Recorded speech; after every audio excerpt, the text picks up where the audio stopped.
this side of the ocean. I am so sorry, everyone. It's been too long. Yeah. We're really sorry. We had an issue, a problem. We had technical difficulties, but it's okay because no one probably noticed, and we probably shouldn't even be addressing it right now. True.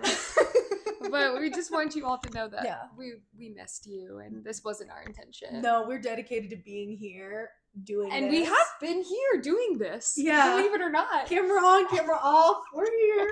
We're doing it, so it's fine. So true. Oh, but where do we begin? I want to talk about Spotify Wrapped a little bit. Oh, Spotify Wrapped. You want to get into it? Okay. I actually haven't really studied mine very well. Well, it really brings out a insecure and also judgmental person inside of me. And it does that for everyone. It really, It does that if you like it, if you don't like Spotify Wrapped, you get jealous and insecure and mean, dare I say. Yeah, and I get it because, I'm just looking, it's so funny because it's like, at the end of the day, like, if it's true to you, it's true to you. But, like, we judge. I judge. I judge myself, though. I also judge myself. I think sometimes it's worth judging people for it. Like, I think sometimes we have, like, a right to judge. Like, there's levels to this shit, as I said to you. There's levels to this shit. And the level that I'm on, your best bet is to go to Apple Music. And keep it quiet. But what I will say, the thing I'm most jealous of and like the coolest people on Spotify Wrapped to me is like when people are just like, they have so specific a like genre, a sound, a group. It's just like so cool. Like I am like, my top is literally like, there's Sabrina Carpenter, there is Lorde. Like I can't help it. Was there? I thought it was like Grizz number 1. Well, it was. I'll just say it now. Yeah, Grizz number 1, Sabrina Carpenter number 2, Lorde number 3, Addison Rae number 4. That is nation cool. And number 5, no other than Zed's Dead. Yeah. I think your top songs really like are good. Yeah, which tell them what they are. Number 1 is Love Me Not. Number 2 is Dracula. Really impressive. Explain to the people why. Because it came out in October, so I've been really doing numbers on it for it to be number 2, because that other song in the whole year, and this one it only had a little time. Exactly. Number 3 was No Broke Boys. Song of the Summer. Everyone's like, there's no Song of the Summer. That was Song of the Summer. I don't care. It was the Song of the Summer. Yeah. Oh my god. Number 4, Busy Woman. Such a good song. Love that song. Busy woman all the time. Busy woman. What's the last one? Money is Everything, Addison Rae. Oh my god, yes. Maddie swiped up my story and said she loved that. And her top song was the fucking Mal P song, Dress Code. Oh, which was so cool. But yeah, so those are my top. Yeah. Although I'm proud of it. I also just always like the grass is always greener on this other side. Like I just love how hers is because it's so specific to her, and hers is. My number 1 is Krungbin. Who saw that come in? Everyone. I think last year my number 1 was also Krungbin. Mm-hmm. Number 2 was SZA. Kind of surprised by that. I asked her one time at the bar. I was asking everyone there, aka Sarah and why did I call you Sarah just then? You can call me Sarah. That's my name. You knew me before my name. Whenever I'm speaking about, I was talking to Julia. This doesn't matter. I was talking to Julia and I kept saying Sarah. Some people need to like code switch. You know, they get like confused. Because Julia calls me Sarah. Yes. Yeah. My nickname came about in college. Mm-hmm. If you remember, her and I have been friends since high school. Mm-hmm. So she's known me as Sarah and Skort. Yes. But everyone in this area calls me Skort. So she's usually even more religiously than the college, because some of them it was just, I don't know. Yeah, well, because also my nickname came about second semester of freshman year. And so the first semester is notably very impressionable. Yeah, so college. Yeah, so now we've gone into my nickname even more. Okay, I need to say my thing before you even finish your thing. I'm interrupting you. I was asking everyone at the bar, aka it was just Skort and my boyfriend Kyle, who everyone's favorite pop girl was. And his is Olivia Rodrigo. I already knew. Mine is Charlie XCX, if that's an option. If we want to get like even more specific, I guess Sabrina, because she's my girl these days. And I asked her, and she said SZA, and I was like, I didn't even accept it, even though that it's a great answer. I was like, I need more of like the super duper, like the big ones, like pop. Like I don't know, SZA. Yeah, SZA is pop, but she's like R&B. Yeah, exactly. So I was like, pop. I was like, who is your number one pop girl? And she's like, definitely Benny. And I'm like, Benny's not pop. I know. I'm just a loser. Like that Benny? Yes, I'm Benny. I love that Benny. I was like, that one's maybe even further from the question, but I love that. I was just kind of going in the opposite direction of SZA, but like I'm not sure if it was anywhere. I was being too particular with my grading. I love both of those answers. But then but my final answer with her criteria ended up being Sabrina Carpenter. Okay, number 3, Mac Miller. Again, kind of surprised by that, but wow. Number 4, Mac DeMarco. Also surprised by that. Mac. And then number 5, Tame Impala. That's like pretty standard. Yeah. Like I love that like list. Like literally like I run up and down all the town saying Tame Impala is my favorite band, like not even on my damn list. Like that's why I get mad at myself. Well, and I've explained this to her, but let me explain it to you all as well. When you are a lover of music, she listens to so much music all of the time, every day. Like it's literally nonstop. And it's not just listening to music all the time, it's listening to new music all the time. She calls people like me peace protectors because I can listen to one playlist for every day for the entire year, literally. And it's just a Spotify curated playlist of all of my favorite people that you see on this list. Yeah. And that's all I listen to. Yeah, I just love it. One year in college, mine was like Grizz, Tame Impala, Cherub. I just really resonated with the list. And I remember just thinking like every year I'm going to look at this and be like, hell yeah. Like I love this list because obviously I made this list. Yeah. But some of these years I'm spooked. Things seem confusing. Should we speak on what happened last year? Was that last year? I think it might have been 2 years ago because I never let it happen. Okay. I was very shocked and confused to find Taylor Swift in my top 5 like 2 years. It was when Midnights came out because I was like listening to that album sometimes. I listened to that album once, you said. I just seriously like I was so confusing. That one I listened to more. The Ophelia. That one I listened to once and it was in my like other statistic, doesn't matter. But I was shocked. I was confused, and that's all I have to say about that. And now I've just felt betrayed ever since then because before I just thought I was going to be shown what is me, and now I was shown not what is me. Well, it's we say this a lot. Like you listen to Taylor Swift sometimes because you want to. But most of the time, because Spotify pushes her bullcrap on you, whether you ask for it or not. Like, I literally go into my playlist and I see, like, again, the Spotify curated playlist that I listen to all the time, and I just see, like, Fate of Ophelia. Why? Yeah. Why? I never. You don't want to know why? I actually saw a reel about this. I was reading an article. I saw a reel about this. Someone was saying it was actually like really interesting how we just like shouldn't use Spotify for like a lot of reasons. Yeah. But one of them being that the Warner Brother Music, Universal Music, like a bunch of big music groups have stock in Spotify, so they can they can just like manipulate it, as you would probably be able to tell. Like you can just manipulate who's in like these curated for you playlists, and it's like all of the people that have stock in Spotify, and it also promotes them over like independent people because they want to promote themselves to make more money. Kind of reminds me of Mormons and MLMs. Yeah, it's like when you have personal investment in it but not quite, it's like you're going to retroactively do things to make you more money. Yeah. So but I'm never gonna stop. Well, who's gonna tell me why Audrey Hubert is all over the reels and TikTok? Who's gonna talk about that? Does Warner Brothers care about Audrey Hubert? Someone does, because they made it my problem. They're making it everyone's problem. Thing. They're making everyone's thing. And Also, like our EDM loving friends, they are always saying like you need to be on Apple Music, like so much better. Speaking of the audio files, like they're like the quality's so much better, and it probably is. But my coworker was also telling me this study that these people who claim to be audiophiles and like are so obsessed with lossless playback, which is like a type of high quality playback that now like Spotify has, Apple Music has. Everyone claims they can hear the difference.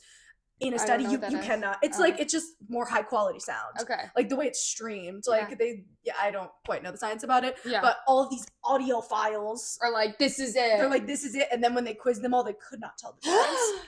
Of any of it. And there's still, and that's still like a thing where they're like lossless playback, but like no one can tell the difference.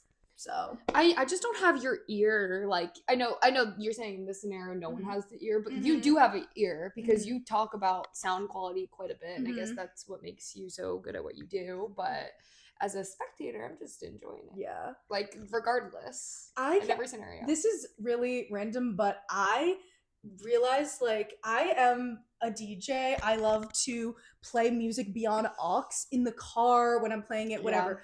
I have never felt more humiliated than when I'm in a situation such as like our rec softball league where there's my group of friends, other people, and everyone's like, oh, play some songs off the JBL speaker. Like, why is that so like I cannot imagine picking a song. Like I pick like the most, like I pick like the Red Hot Chili Peppers, and I'm like, they're gonna hate it. And I was like, it sounds like shit. I'm so embarrassed. But like literally, my bread and butter is playing songs in all forms. Why is that so humiliating? I don't know, but like, you know what I mean? Like, I didn't know that you felt that way because I see you as like a god, like everything that you. Well, I see you as a god in general. I can't make you feel that way because I see you as a god. I see you as flawless. I actually never knew that you had insecurities. But it's just that I don't know what it is about that situation. Like imagine like a common person being put in that situation. And then you have me around also judging everything, I guess. Like that's so true too. It's like no offense, but like you probably aren't gonna be the biggest critic. But you have the grounds to be that. Yeah. I have no problem with criticism when you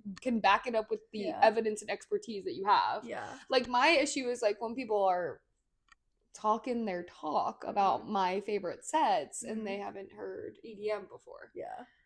But you know who you are. I found he's definitely listening. Wait, I don't know who. Wait, can you just tell me what you're talking about? We can get rid of it all of it. Oh. I don't know why that specific situation is very difficult for me on the term of me, but like, and then sometimes when I'm like, we're having like a hangout or like a pregame, I will play things on aux, and it's more just like, I thought that I'm embarrassed, but it's more of just like a slight, I need to think about it, burden. Especially when I've been DJing all day and then I need to pick the songs. It's like, well, that's when you just let the DJ you just let Spotify become the DJ. Yeah. So thank you, Spotify, for doing that for me. But we can't really thank Spotify, can we? No. They're not good. No. My number one is 12 to 12 by Somber. But that also might be problematic because like he's like, something's happening. Nothing is happening with him. Okay. He did nothing wrong. People are like being weird about it. Okay. Well, I am scared because if he does go dark, he has the dark look. Have you seen his SNL performance? No. He I was watching it with my parents and he was like haunting the screen. He's scary. He was climbing up the rafters of the side and like just my mom kept saying, oh, he's doing karate because he kept like, I don't know what it was, and he certainly does not have a single song where he needs to be doing all of that. No, certainly. Benson Boone. But I love 12 to 12 is such a good song. It's the best song. It's the best song ever. Number 2, Love Me Not, the 2 most catchiest songs of the year. She told me about, I think, both of them. And then number 3 is Texas Sun by Krungban. Probably always going to be my top song. Number 4, Beach Boy by Benny. Your pop girl. My pop girl. And, well, I'll say that. And then Better Than by Lake Street Dive. I love that song. Such a beautiful list. Such a beautiful song, that one. It's my favorite song to sing, like when I want to try to sing. That's our Wrapped. We all wrapped up on our wraps. And I just wanted to say, I was literally going in to work yesterday and I thought I was gonna have a terrible day, but then Wrap dropped and I was so happy. So thank you, Wrapped. Yeah, and she was questioning the Wrapped of it all. She was like, people were saying that's gonna come out today, but it's not out. I don't think it's gonna come out. It better be out. came out later. It came shortly out later thereafter. that day. They heard my threats. Yeah. Yeah. And I also heard the threats. I was mostly saying it to you, but I probably said it so much that you probably absorbed the threatening feeling of Spotify in ways, because I just kept saying, it's supposed to be on today! Every Wednesday of the month! It's later than normal. It's late. It's already late. It's already late. It's bad. And I said, what month are we in? October? We're in December. So I want to talk about Wicked, because we got to see Wicked. What is it? Wicked for Good. Goodness knows a wicked life that no I loved that movie, but more so than the movie, I loved the movie theater that we went to. Mm-hmm. If you is this like a brand? Like it's called Alamo, yeah. It's yeah. A chain. We went to the Alamo movie theater. Alamo and Draft House, I think it's called. It is like so amazing. It was the best experience I've ever had in my entire life. I dropped like $1 billion there, but like it was worth every penny. It was awesome. So yeah, Wicked the movie though. And she dropped $1 billion there because this place has recliner seats to the max. There are menus. There's this little table that swings out in front of you where you can write down your order. You push a button, the waiter comes, grabs your order. Like, it is luxurious. And there's literally luxurious. Drinks, desserts, food. Talk about like gluttony and greed. Like every type of popcorn you could want, flavored popcorn, bottomless butter popcorn. Let me tell you, truffle butter popcorn. Let me paint you a picture of what I ordered at this establishment. I started out the day with a glass of red wine, my favorite drink. If anyone's wondering and wants to buy me a drink, get me a glass of red. Next. That would be your YouTube deserve a drink, Mamrie Hart. Mamrie Hart couldn't make you a glass of red. Mamrie Hart squashing grapes to make me. Mamrie Hart, if you're watching this, we love you. We love her. YouTube deserve a drink. I started with a glass of red. Then I got a Beyond Burger with fries. Delicious. I was also starving. Then I got a milkshake. And it was a vanilla milkshake. It was delicious. Do you agree? Yes, it was so good. I got us mozzarella sticks, and then I got chicken tenders and fries, and then I got popcorn. So good. And I ate a lot of her popcorn and 2 of her mozzarella sticks. It was awesome. I would watch anything there. I would watch anything. Oh, sorry. I would watch anything there. I should just rent it out for my Zoom meetings, like during the day. Literally, like it is like heaven on earth. Anyways, Wicked, don't have much to say. I literally have nothing to say. Like, beautiful gowns. Beautiful gowns. Beautiful gowns. Beautiful gowns. Flip it around. Wicked Witch. I actually do have one thing to say that came to mind, and it's so hard. When I was sitting next to her in the theater, I was saying so many things to her, but it was so loud and like she couldn't hear me. But I heard of some. Yeah, you heard most of them, but like I was talking to you probably so much, but like I was even then holding back things. Like I just have so many things to say. Well, I was also in the thinking theater, that and I don't know if I'm bothering people, but I was. No, you were so quiet. Okay. Like there was no bothering you, the person I'm talking to. Oh no, I like it. Okay. Yeah, no, I like it. Or just like whoever I'm with. No, too. Like, yeah. I always have things to say. It was good. It was funny. Yeah. Your commentary is hilarious.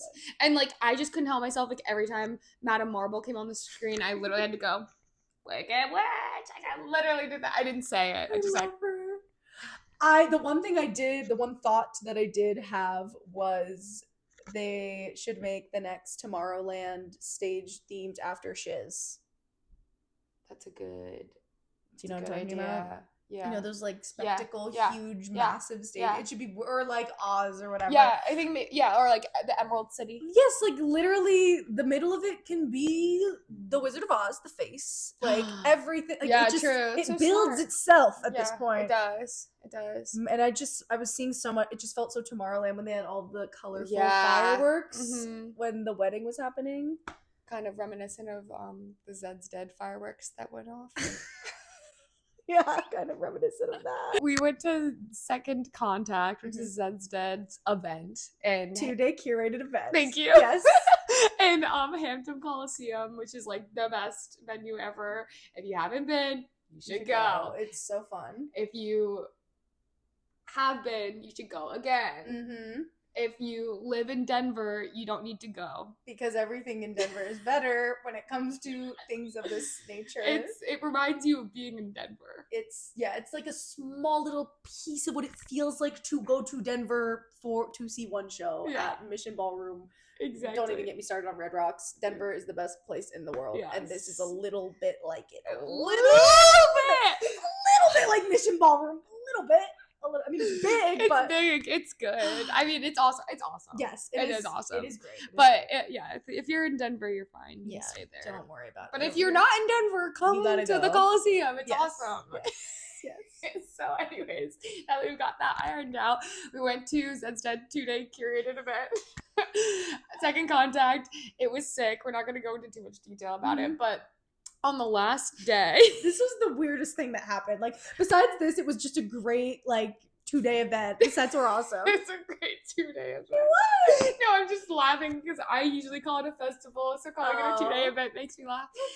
It's not a festival, it's a 2-day event. Anyways, so then the second day of Second Contact was awesome. Zed's Dead set was literally amazing. You would agree with that? It was so good. They played that song. Can you tell us what it is?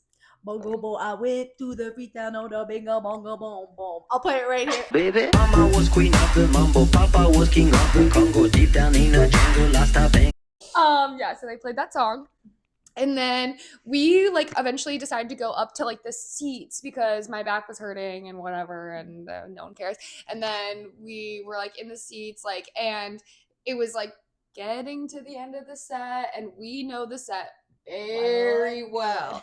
We have seen this Zed's Dead performance 12 times this year. We see Zed's Dead every month at least. Mm-hmm. It's just how we do. Mm-hmm. And so we were getting to the end of the set. We see a flash of Wonka's world.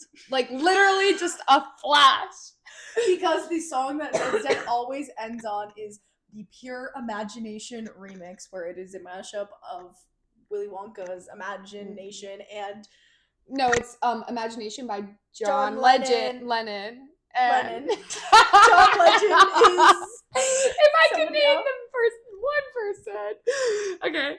Imagination by John Lennon. Mm-hmm. And what is the Wonka song? I think the Wonka song is Imagination and the John Lennon song is Imagine. Imagine all the people. Yeah, you're exactly right.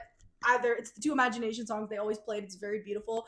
The first time she saw it, I think she cried. I love Willy Wonka. I love Willy Wonka. Yeah. So yes, I cried. But that was a calendar year ago. We've probably seen them 8 times since. It was a calendar year ago. And so I've seen that song. So they're about to do the thing, wrap it up, and Wonka comes on screen. He says, "Take a deep breath, close your eyes, count to 3." Black screen, no music, no audio, nothing. Literally nothing. And then the house lights come on, and we at first we're all cheering. For a very long time, we thought they just wanted us to cheer. Yeah, and they were just building suspense. I literally thought they were now come on now. This is gonna be the last time we ever go. And we never hear this. We're never gonna hear this ever again. This is the last time we ever hear this song because we heard it 1 calendar year ago. I think at First Contact. She had a theory that perhaps maybe this was the last time they'd ever play it. Well, that was her theory and hope, I think, because she wants just new and different content from Zed's Dead. And it's not Zed's Dead's fault because we just are their groupies. I always say it's not Zed's Dead's fault that we have seen them 12 times in 1 year, but also we just always are going to want more. Yeah. We'll demand more because we just want more Zed's Dead. Yeah, exactly. So then the screen goes black, the lights come on, we're all cheering, we're literally sitting there for 5 minutes. I'm still convinced they're going to come back on stage. I'm laughing hysterically at this point. It's the funniest thing that's ever happened. Because we're just you've got to be kidding me. What in the world is going on? So we finally just up and leave. Everyone's trying to look on their phones, see what happens. We don't know what happened yet. Well, we found out later what it was, which we will say. But we leave. We're just laughing at how absurd. The 2-day event. I keep saying 2-day event, but the end of the 2-day event just ended on nothing.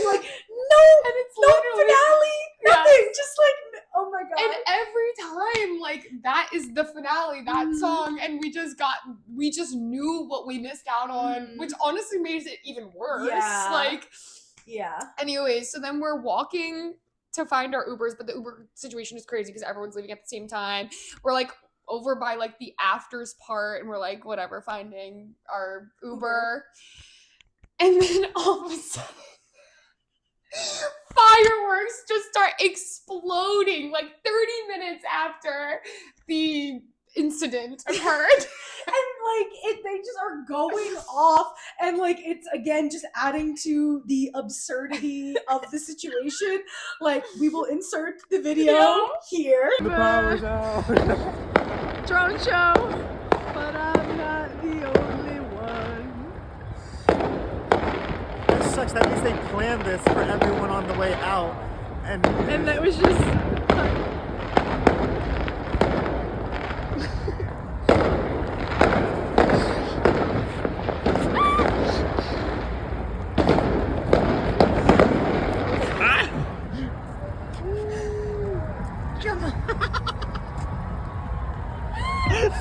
Just pretend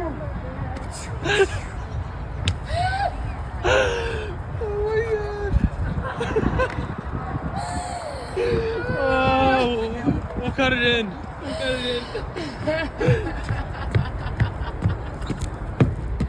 That was just the funniest thing and like again to really hammer in, like I just find like when things are so absurd like that, like I don't know what makes it so funny, but when we were at Bonnaroo one year, we were at the Red Hot Chili Peppers. It was the oh my god, the biggest headliner ever. Yeah. We were at They were closing out the main stage on like Friday or something, or Saturday, and like they finish and we're at the main stage, and all of a sudden they're still like riffing, finishing, all of a sudden off to the side, the most insane display of fiery explosions is happening at the other stage. Not the other stage, I don't know what the stage is called. The stage is not the main stage. Yeah. It is going off, and we're checking the schedule. We're like, is this happening for cigarettes after sex? No. Is this happening for, but then we realized it was happening for Melanie Martinez. Either way, it was so,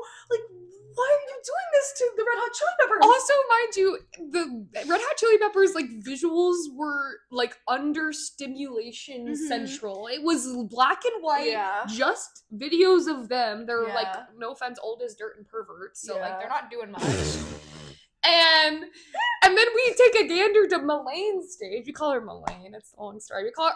Anyways, we go over it's not a long story. I just thought her name was Melaine. We go to Melaine Martinez's stage, and she, not only does she have fireworks, she has giant teddy bears, like, she's dancing around. Doing a performance art of mass proportions that's deeply disturbing. We were like, this would be kind of cool to see. We like the Melaine songs. I like Melaine. Back in the day, but it was too much to watch at the time. Well, I mean, especially after watching the Red Hot Chili Peppers. Also, the Red Hot Chili Peppers set was very underwhelming. They're like literally one of my favorite bands, but they were just literally playing the songs like slower than the songs. Yes, which I mean, it's hard to play the songs at that rate. Like, I'll give it to them. Like, do their thing. They're a legacy band. It's okay. I mean, I just expected more, but I was still very happy to see them. It was just mostly alarming, the fireworks display that was happening 3 feet to the left of their stage. Like, what the heck? It's like, again, just something went so wrong. Like, for something like that, I don't know if that was planned. And clearly with the ZZ situation, that is not the way this was meant to be planned. No. That all of the power in the surrounding area is out. The final song is not played. And then this fireworks show is going off. It's just so funny. So funny. But, we had like, when that happened, like, you'll see in the video, like, I was like hysterical. Like, I could not catch my breath. Like, also this one has a special gift. She loves to make people laugh because she's so funny and hilarious and witty and all that. But once she really gets you going and she sees that you're at your weakest point, when you're really like doubling over and laughing, that's when she goes harder with the jokes. And I literally in college, I would have to say, I have not breathed in the last 5 minutes.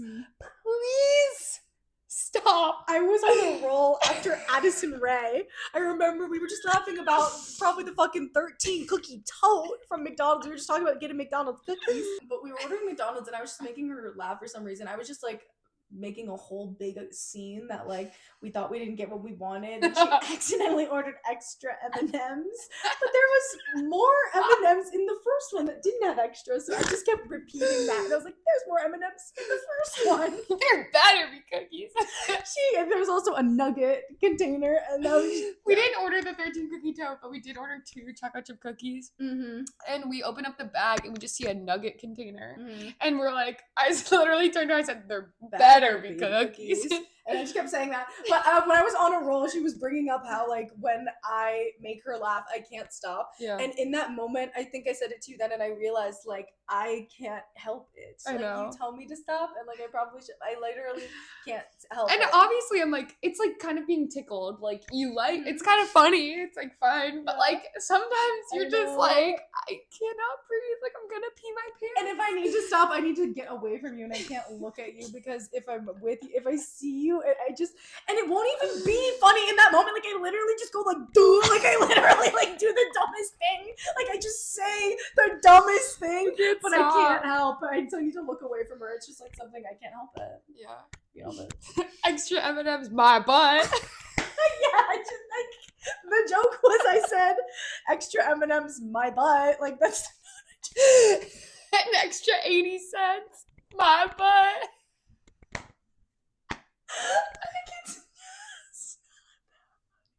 You've been loving the saying my butt.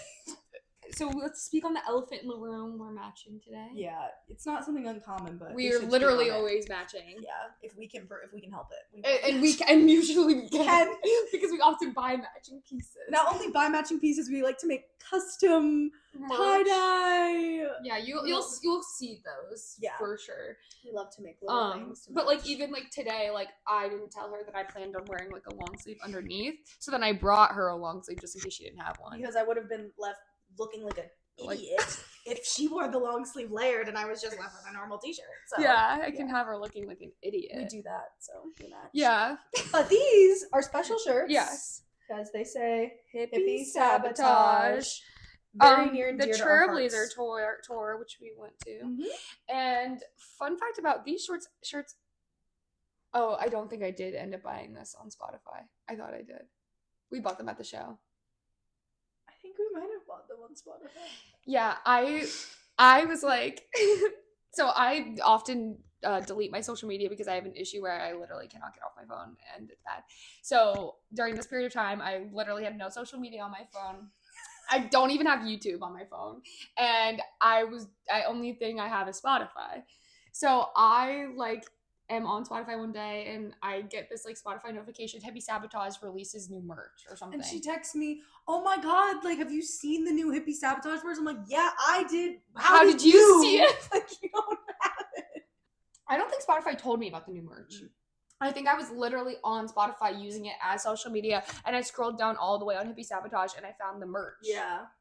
And then I looked. Yeah. And then it was there. Yeah.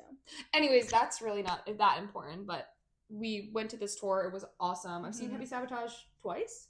We've Three seen them times. 3 times. 3 times. Yeah. Or Well, I've seen them 3 times. I've seen them 3 times. But okay, then I've seen them 4 times because I saw them at. She's always trying to outdo me. I'm sorry, I saw them at the 9:30 Club with just Abby and Sylvan. No, you weren't there the first time I saw Hippie Sabotage, girl. Oh, so it's 3. Yeah, we're even. Okay. Outdo the new work. I saw Hippie Sabotage before you. Yes, talk about when you saw them first. I saw them first. I was a senior in high school, with this person. Yeah. Anyways, that was a pretty awesome experience because I loved Hippie Sabotage at the time. Like, I was just listening to them all the time, and they only had like, I feel like they had like. What it really means to live like golden. They were golden, baby. They were golden. What was the evil like devil song? You got the devil in your eyes. Anyways, so I was listening to them a lot in high school, and so it was really cool to get to see them. And I went with this friend of mine at the time, and it was really fun. And they threw a t-shirt in the crowd, and I caught it. And then I have since cropped it and tie-dyed it. It's probably one of my best tie-dye pieces that exists. It's perfect. It was just like a plain Hippie Sabotage on a white t-shirt. Yeah. And it's tie-dyed perfectly now. Yeah, it's like the best thing that's ever happened. Very important piece Yeah. in the wardrobe. Yeah. it was during a period of time I got really good at tie-dyeing. Anyways. And the second time you saw Hippie Sabotage was the first time that I saw them Moonrise. Moonrise 2019. 2019. The year's 2019. My first festival ever. I decided that year that Excision is my new thing. Thank God. I decided that this year. I don't know how exactly like I came across, but I just started watching. I mean, I've always been like aware of like dubstep and such, but like in 2019, I started watching a lot of sets on YouTube, and I found a lot of the Lost Land sets. And there is this one set of Lost Lands. It was probably 2018 or 2017, and at one point it was the song Robo Kitty was being dropped, and it's like literally like I would just watch this, and I obviously don't know any of these Excision songs yet, but the like cuts out the music, and the entire crowd of like 40,000 people at Lost Lands is screaming Robo Kitty, and I'm like, it literally just made me so emotional, because I'm like, first of all, what the hell is that song? Second of all, like, you all know about this. Like, I want to be a part of that, and now I very much am. And now every time I see Robo Kitty, it makes me so happy, and just anything like that. Like, it's just so. And I literally sat her down. I sat all of my friends down. I was like, guys, we're gonna go to Moonrise, and it was also our other friend Anna's birthday. So I'm like, we're gonna go to Moonrise. It's a big deal. Yeah, I made a totem for her. Oh, it was such a cute totem. It was so good, and it was awesome, and that was the first time everyone was seeing Excision, I think. Yeah. Because It was awesome. Yeah. It was my first experience to like a live EDM show.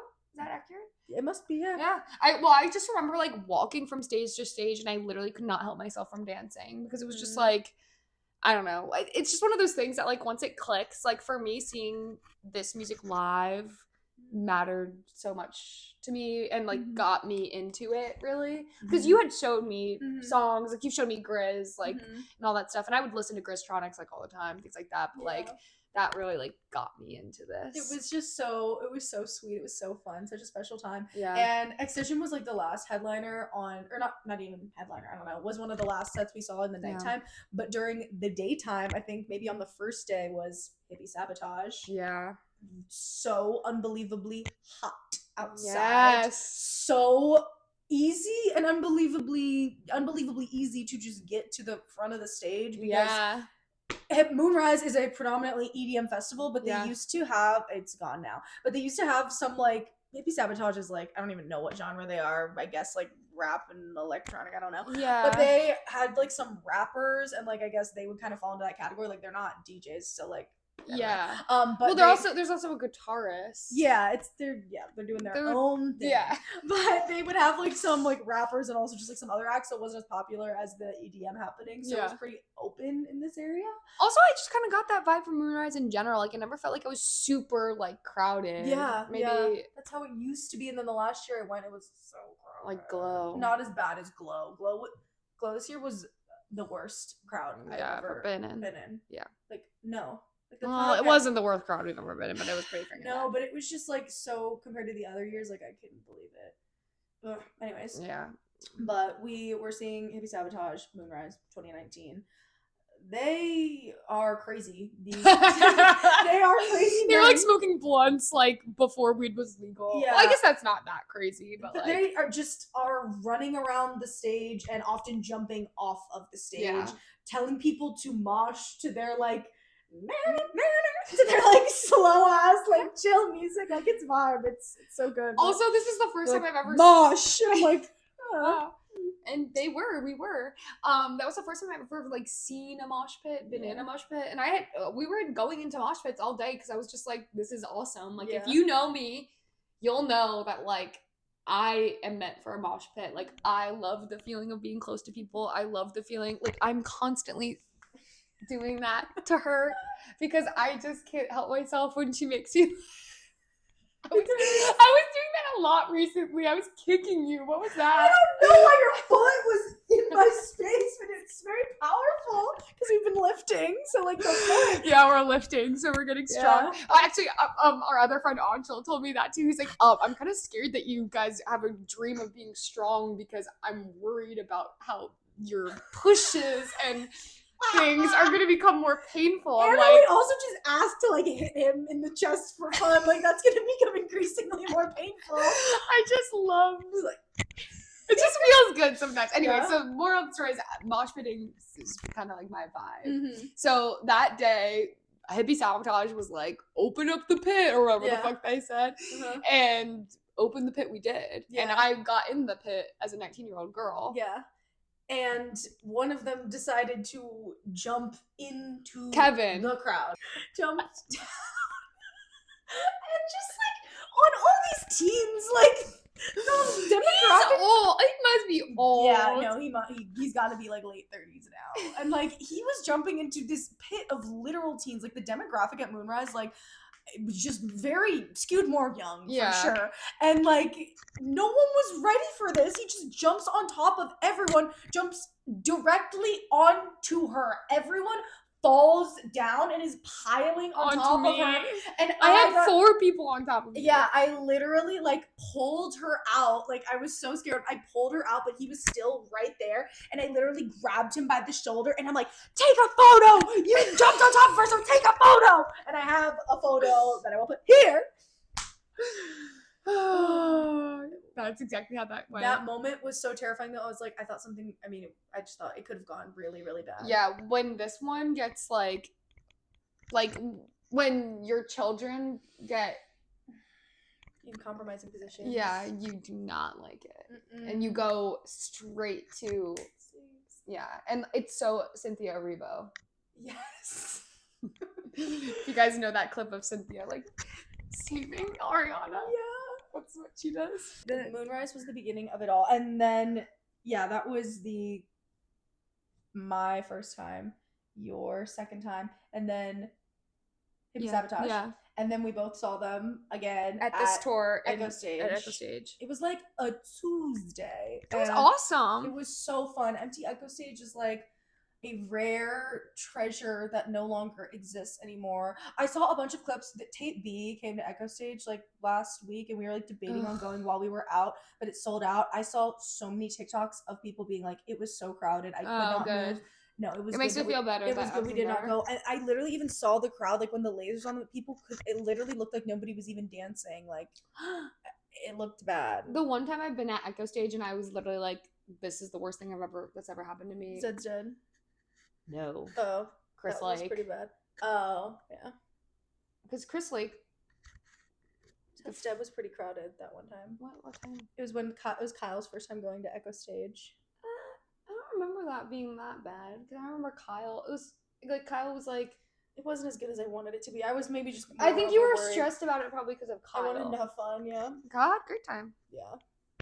But yeah, Chris Lake was like really crowded, and I mean, if you know house shows, then I'll leave that there. There's nothing also better than a house show at a festival where you can have so much room. Like when we saw And- Fisher at Electric Forest. Yep. And when you're with the people of Forest as opposed to the people of DC Going to see Chris Lake. it's just not- a different crowd, if you will. Heebie-jeebies. It freaks me Well, out. also speaking of like children, like Chris Lake, it was Yeah, young babies, kids, yeah. like, which is fine. Please come, little kids. Yeah. Go to the They eating don't know shows. how to act. Well, someone needs to tell them how to act. Yeah. And I'm anyways, not gonna be the dealer of justice, so I'm just trying to. I'm just listen trying to. get down to Chris Lake.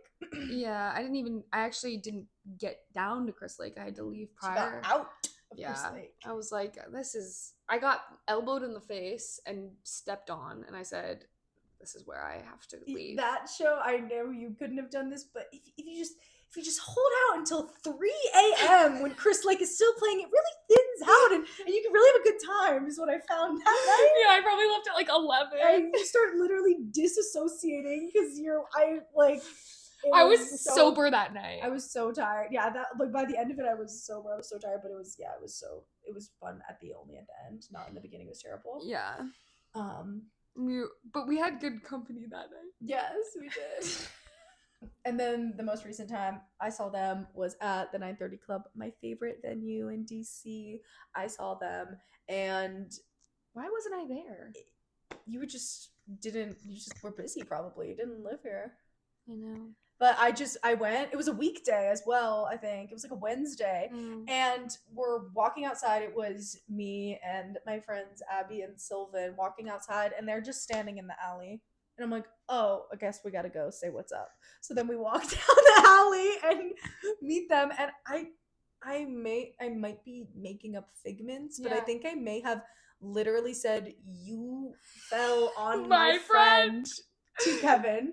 Like, seriously. Or it was either that, or I just said, I've seen y'all a bunch of really good. I really do think I might, because we talked to them for like a bit. I really think I might have said, like, you crowd squashed onto my friend. And yeah, and then they were like, where are we going after this? And we're like, I don't know, like, they were literally asking for the afties. And I was like, I don't know. And they're like, okay, like, we're probably gonna smoke by like the National Mall, like hang out there. So we're like, okay, bet. So then we literally Ubered to the National Mall, and we're just like walking around, and they were there somewhere, but we didn't find them. But I love going to the monuments at night. It almost feels like you're at like the beach because there's nobody there. It's so dark and so open and no houses. I love the monuments. I'll just leave it at that and just love them. Love the monuments. Yeah. They're so beautiful. But yeah, that's the hippie of it all. That's the hippie of it all. Shall we talk about our last night of Lost Lands 2025? Yes. Okay. Yes. So one thing to know about us is we love Lost Lands.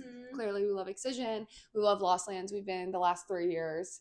And we almost didn't go this year, but then at the last minute, like, her and I were on the phone and we were like, I literally have to go. And I said, I'm in 100%. We found our way there thanks to our girls. If you're our girls, we love you.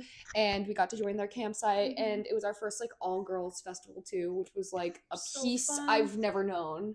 And it was so magical and lovely. And anyways, the last night, unfortunately our girls had to leave early.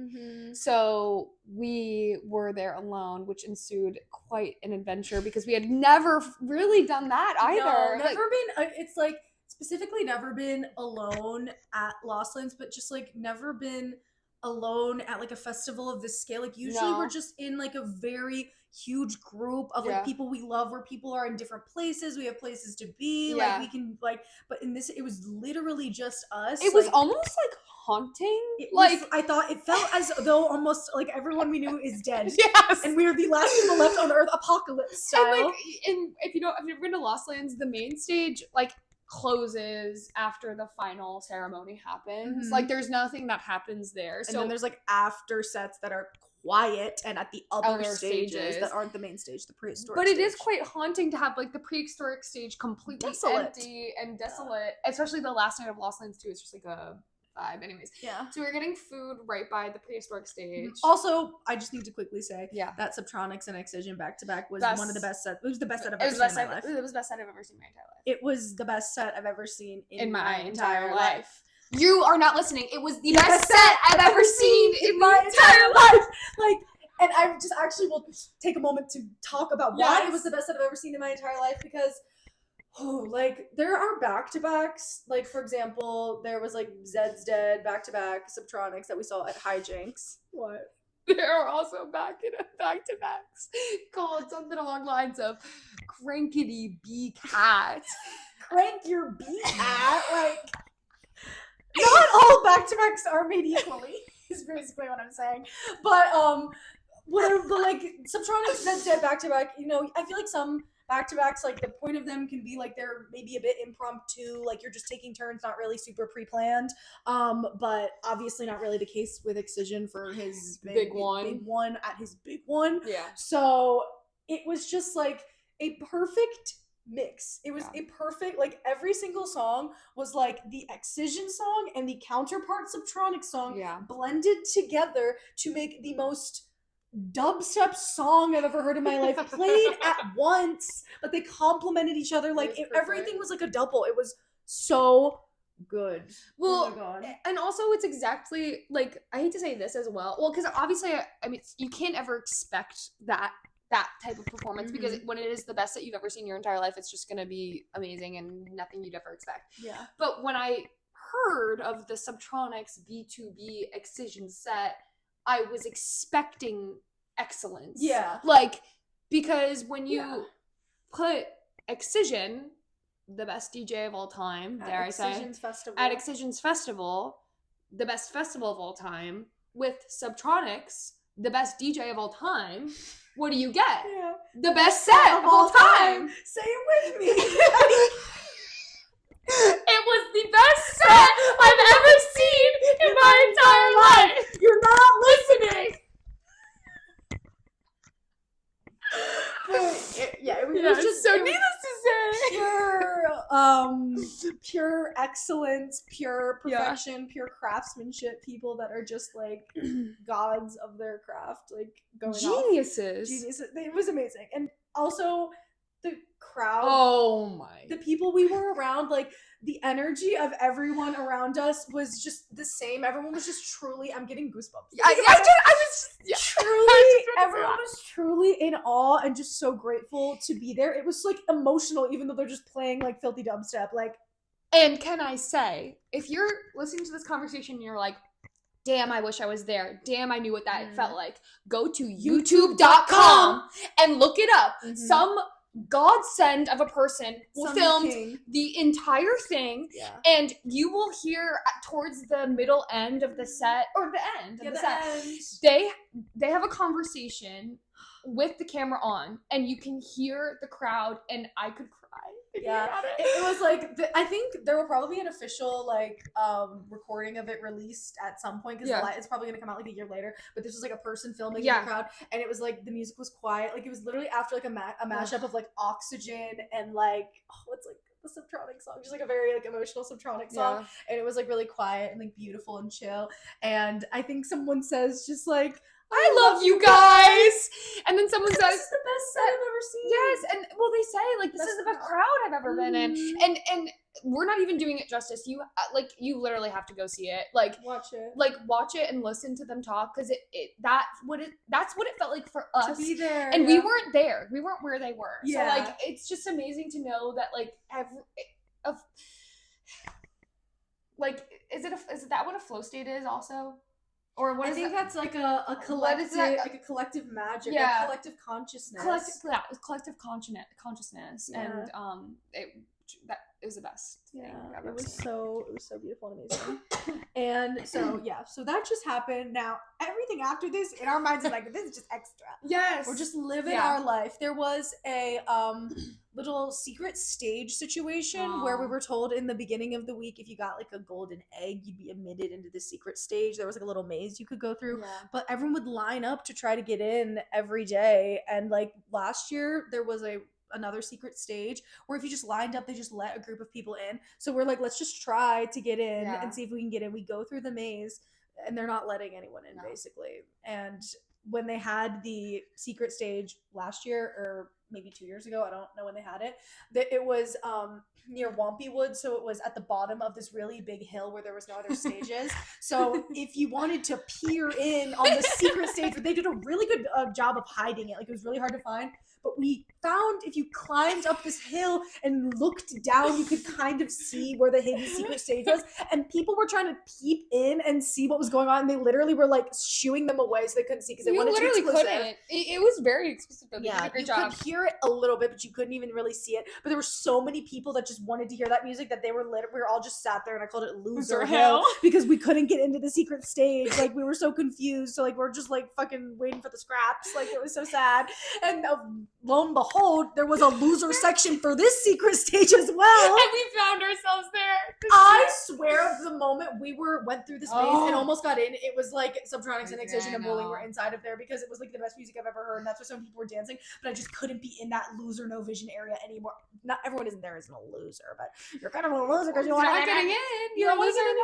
Yeah, that's weird. But the truth of it all is that is what makes it so magical. Yes, exactly. So like if they don't let us in, that's okay. Yes. Because when the day we make it in. Yes, which we will make it in. Probably next year for the 2 years for the 10-year anniversary. That's when we're turning. Yeah. But we have to lock the fuck in for that. In what way? I don't know, but like I always like for the secret stage there was like a puzzle we had to solve, like the red room we had to puzzle we had to solve, and then This one we had to get a golden egg. The problem with these like secret mystery side quest things is that obviously like nobody has service, so there's no way to actually share the information. And like you kind of an electric forest, like we couldn't tell what was a part of it and not, and everyone's just kind of like spreading intentionally or not like misinformation or like setting people off the scent or telling you things, or like it's all rumored, like people are all trying to figure this thing out, and they're like, you need an egg to get in, or you just need to wait in the line, or you just needed to be dancing to be let in, because everyone has this experience where they think that's the reason they got in, but like who is really to say, like there is no way to know, and that's what makes it so magical and special. Some people, I swear, when we were like waiting to get in, there was like people who were like, I have an egg, and they weren't letting them in or something, and I was like, well, that time I think someone just had a random egg. Like it wasn't the egg that it meant to, it was just an egg. I love a couple of fast one over the people. I mean, hey, I mean that's creative. It's good. It's worth it to try. Well, the cool thing about the egg of it all was like someone had to gift you an egg, so you had to be extra plur or like be spreading, headbanging a lot. Like you like only the elite were in the. And I just really think we're elite. Like we are elite attendees of this event. Like we go to that place. We go to that place and we have fun there. Yeah. And we headbang. And really hard. I can't help myself. I have to headbang, and I'll stop going on and on about how elite we are. One day, one day when it's meant for us, we'll go. Yes. But we were all alone after Excision Subtronics, just us. It felt haunting, but it was really awesome and freeing. Also, so freeing. Yeah. Like, it was awesome. I didn't have to worry about anyone but my girl. I was sick. It's always so worrisome. And we could do whatever we wanted. Yeah. I mean, we also could do whatever we wanted at Electric Forest. True. Yeah. And we did. Continue. But it felt even more special to be at Lost Lands too. Like, because like Forest. I said that we had never been alone. We literally went to Electric Forest alone. Well, yes, we did, but I think it's different. Like, it felt so different being at Lost Lands alone, it is very different. because we know Lost Lands. Like, I just, especially on the last day of Lost Lands, I feel so comfortable with like the space of it all. Forest, it was like we could do whatever we wanted, but we also needed to do a lot. Like, we were only there for 4 days. And we needed to see all the sets we wanted to see, but also we needed to explore everything, and like so it was always very scheduled. But like Lost Lands, it's like we've been there, we've done this, we can do whatever we want. Yes, very much so. Yeah. So. Can we talk about when we went to go get food? Yes. Okay. So, we decided we were hungry, and so we went alone to go get food. And it was at the like stalls by like the prehistoric stage. It was again haunting, like dark and silent. And at this point, also the stages are quiet because of like a sound ordinance that got like. That happened on Sunday night. Quiet. It's awkward. Back to the JBL awkward audio file of it all. Awkward. Yeah. In like poor Hurtbox. Yes, poor Hurtbox. Hurtbox is chopping rhythm, and I can hear everyone's feet moving in the gravel. Like genuinely. Like I can hear someone's neck like cracking, like if they were headbanging too hard. Like you could hear everything. It's so true. Yeah. And so we were like you should be able to hear the Wompy Woods at a dead prehistoric stage, but we literally couldn't. Yeah. Anyway, so we go get our food and we sit down at a table with like this guy that's at the end of the table. So like we're really far away and we're just talking. Yeah. Like when we get to talking, and we were really like, I don't even know what were we. I don't know. I was mostly really handling a lot with my island noodles that were so soaked in soy sauce. They were like seeping through the package. It was I had to get you another bowl. It was a mess. Oh, I think I got you another bowl for the vegetables. So I could eat them. Yeah, it was a mess. But yeah, we were just like chatting. The person, the guy at the end of the table, he had like it was like a Bible was with him. Yeah. So like we were just kind of confused. He ended up saying it wasn't his Bible. I mean, he was just like a normal festival goer. But we got to chatting with him. He starts telling us about how like all his friends left him, and we started doing like a little pulse check on him, which we do sometimes to people when we're like at stuff like this, or just want another music taste in general, like, oh, what set did you go to? And at the same time at Excision and Subtronics was Dab the Sky, Dabbin and Said the Sky, which is some other people's thing. It is not ours. Thing. So when we asked him like, what did you think of Excision and Subtronics, like, oh, is that Dab the Sky? We're immediately like, We literally made fun of him. I literally said, why would you do that? Yeah. I said, you missed the best set ever. Yeah. And so that was like a little bit of a strike one for him. But he was really nice. He tells us he's from Hawaii. He tells us he loves staying in an Airbnb with his friends. An hour or two away? Like, it was the craziest thing. And he's driving or someone's driving? He told us that morning he went to go chill in the bed of the truck to look for something, and accidentally his friends didn't tell them, and they drove an hour and a half to the grocery store with him bouncing around in the bed of the truck. Do you remember that? No. He's like, yeah, they didn't tell me, and they were just driving around. I didn't know where we were going. Anyways. I don't get people that aren't camping at stuff like that. You have to camp if you go to Lost Lands. I won't allow anything else. Anyways, so he also said that he had been trying to like talk to like make friends before meeting us, and people hadn't been very like receptive to having conversations with him. And that is sad. I felt bad that was his perception. But also there's so many reasons why someone wouldn't want to talk to you. Yeah. Like if we were with our big group also, it would have been really hard to like entertain a conversation because we're trying to have like 35 conversations with anyways. So that was where we met him. His name was Kai, which is like such a sick name. And we were just like, we remembered it because we said Kshaw, Kai. Yeah. And he was a really, really sweet kid. Pure of heart, I felt. Yeah, pure of heart.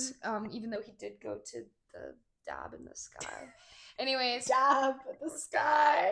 And then but he loved that set. So I guess he saw what he needed to see. Guy, you know? Yeah, right.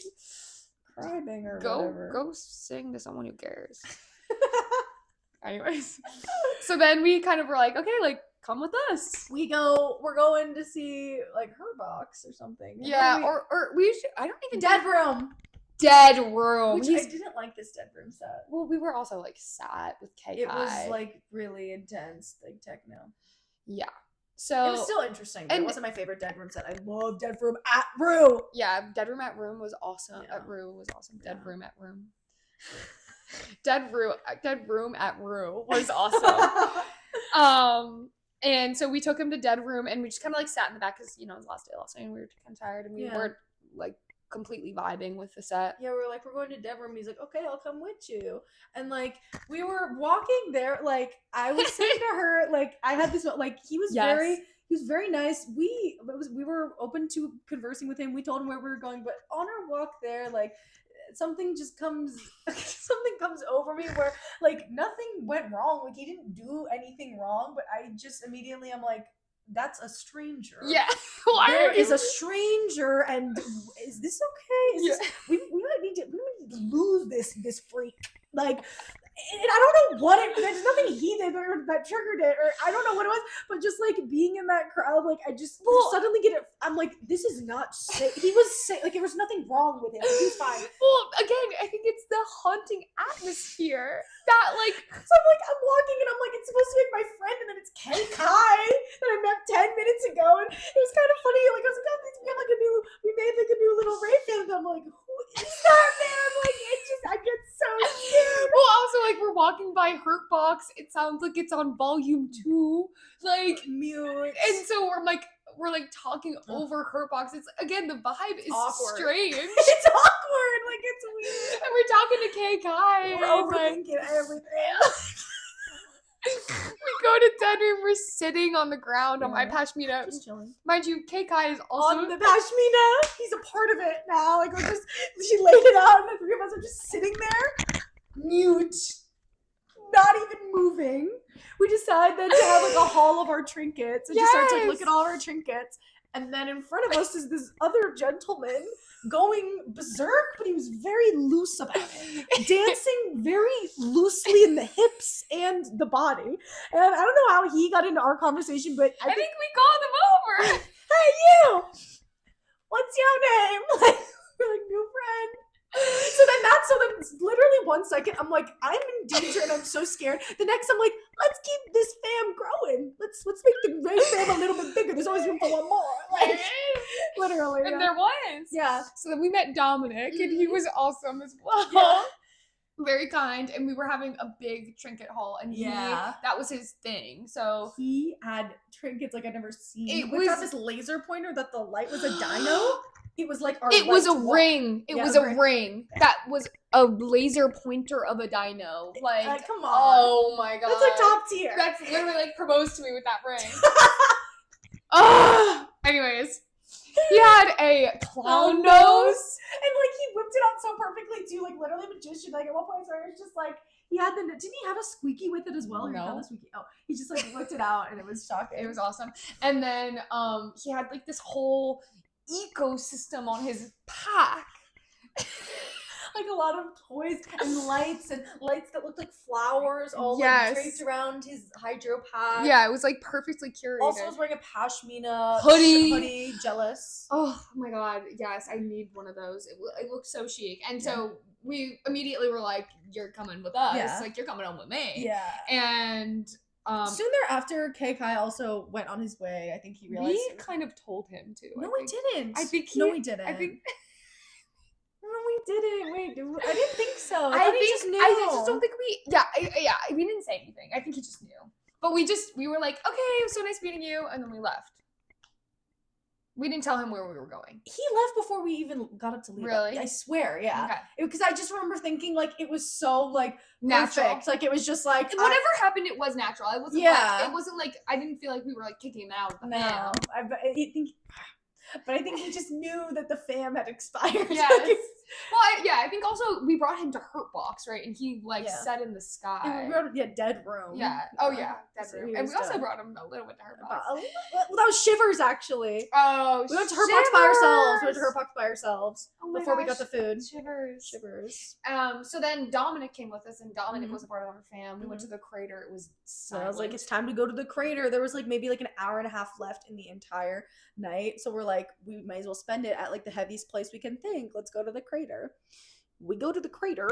It's really quiet. It's a back-to-back with Avello, Dennett, these people, and I think maybe like one or two other people. And I'm familiar with all these people because they make a lot of like Yeah. SoundCloud remixes that are really good. I download all of them. Like Yeah. they remix every single song very uniquely with their own sound. They're really good, but more of like chill, not like tear out, like bass, like Yeah. sub low, like stuff like that. Stuff like that. But sometimes a little bit of like tear out. But I saw a TikTok saying like, oh no, like the subgenre police is gonna arrest me for saying something is rhythm when it was actually dubstep or bass. But I'm like, I am the subgenre police. Like, don't just call everything rhythm. Yeah, I call everything rhythm. You don't though. I would tell you. Yeah, I don't know anything. I just say You shit. know everything. I have never heard you miscall anything except for years ago. You would just conflate Dubstep. drum and bass and like psytrance and techno, which is they're all very similar. I just call that I will continue to conflate Yeah. those things because I don't care to learn them.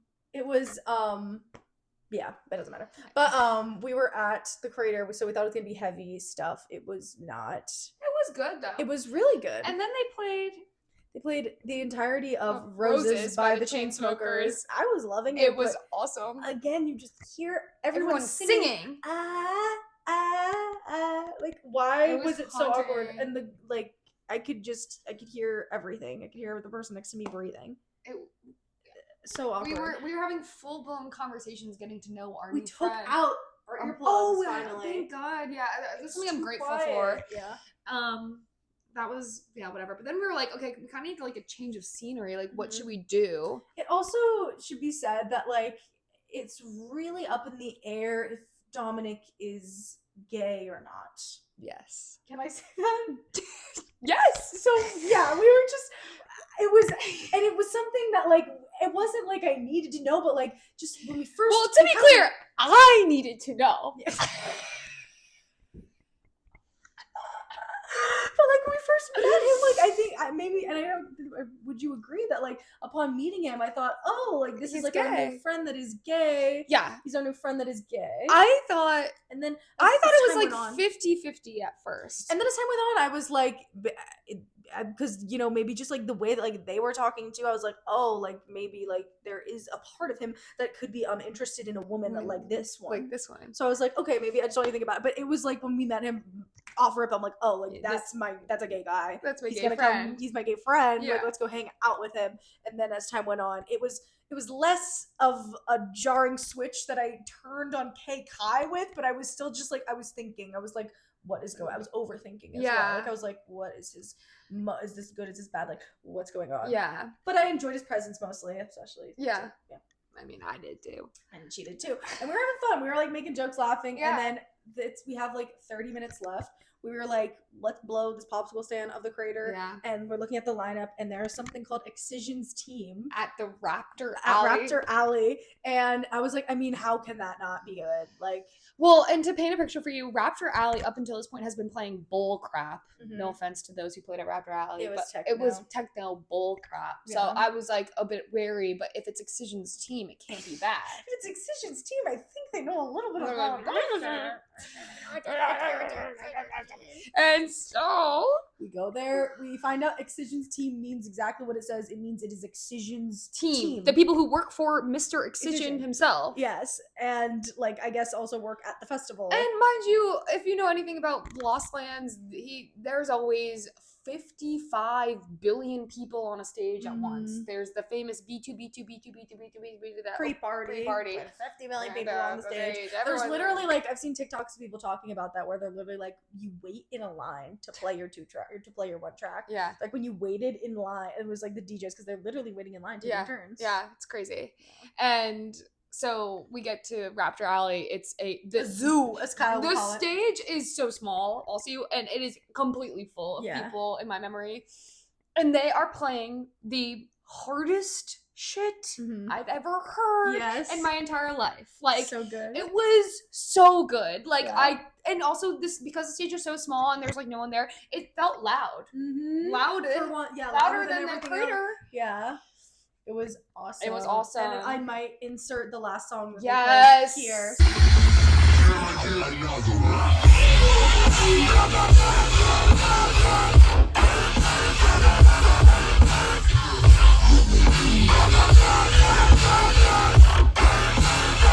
So you can understand. The best song. It was Yeah. the last song. It was Yeah. so good. So good. Yeah. Yeah. That was amazing. And then once they played their last song, it was the last song of the night. And they said, "Go crazy!" It's the last song of the night, and crazy I went. And Crazy we went. We went crazy. We went crazy. It was so fun. It was like, damn, it's all just over now. And then you walk back, and we also had to repitch our tent that we took down because of weather She advisory. hates weather. It was really, but we did it, and it was amazing. And Yeah, that was Lost Florida. Lands. It was awesome. Oh, I love Lost Lands. I think we should do our Our things. cries. I call to you.